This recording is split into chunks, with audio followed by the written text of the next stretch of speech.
Россия Федерациясы энергетика министрі Александр Новак һәм Татарстан президенті Рүстәм Минниханов зәйге эшлекле сәфәр барышында Бөек Ватан сугышы энергетика тармагы ветераны Леонид Маштаков янында булдылар. Зәй муниципаль районы мактаулы гражданины Леонид Маштаков районыбыз горурлыгы.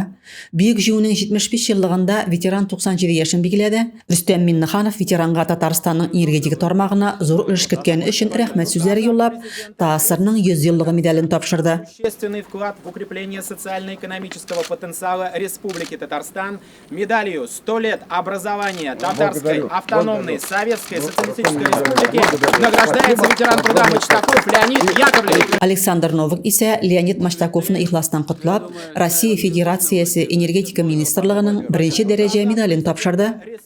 Ветеран хөрмәтләүгә лаек, шанлы сугыш юллары кичеп, орден медальләргә ия булды. Зәйгриса төзелешендә катнашып, ярты гасырга якын энергетика тармагында хезмәт куйды.